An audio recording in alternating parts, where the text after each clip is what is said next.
यहाँ से आया है पता तेरे को? उंगली पीछे करके बात कर जाना। 35 साल का लड़का तेरे यहाँ बुढ़ा होता होगा क्योंकि ड्रग्स इतने करते हो तुम लोग। हमारे यहाँ 35 साल में एक्चुअल जवान होते हैं।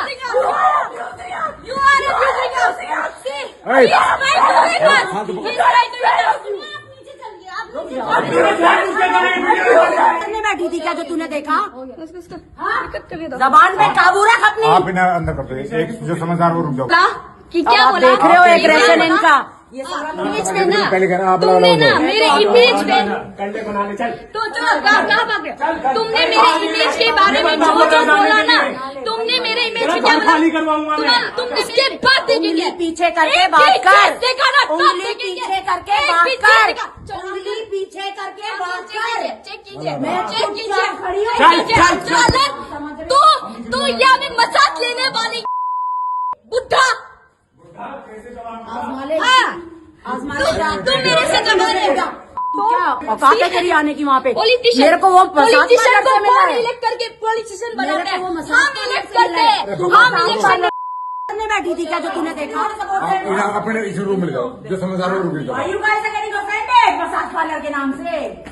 हेलो, अरे ऐसा ढंग से मिलता नहीं। अच्छा तो तू मसाज। ये वीडियो 20 फरवरी का है और हमारे साथ जो है वो छोटी सी इंसिडेंट से बहुत बड़ा सा कुछ हो गया, जैसे कि इलेक्ट्रिशियन की गलती के कारण से, उनके एब्यूजिव लैंग्वेज के कारण से, जो हमारे कल्चर, हमारे नॉर्थ ईस्टर्न के स्टेट के बारे में, जो लेडीज वुमेन्स के बारे में जो उन्होंने बोला है, उसके कारण से हम ये FIR दर्ज करवा रहे हैं। मुझे खासतौर पे ये लगता है कि हमारे वहाँ के लोगों को वो हम अलग दिखते हैं, थोड़े से अलग।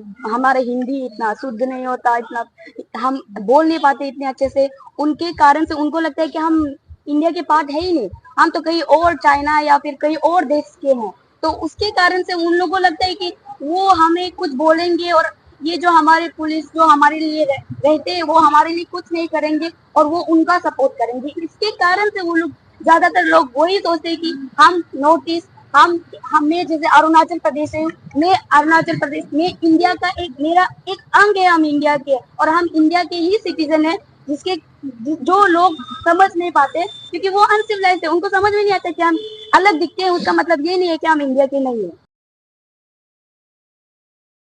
Recent incident that took place in Malviya Nagar against our northeast citizens from Arunachal Pradesh is truly unfortunate, and it is something that is, I should say, unacceptable in today's world.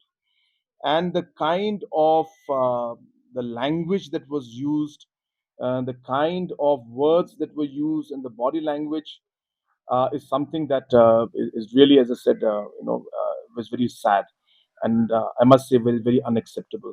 How it was, how the way it was put, and the way the language was used, the way the words were used, is completely unacceptable.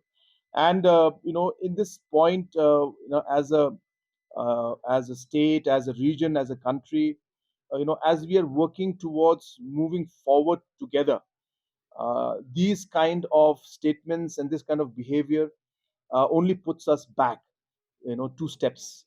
We realize that in a diverse nation like India, we need to respect each other, and so therefore there is no excuse for that.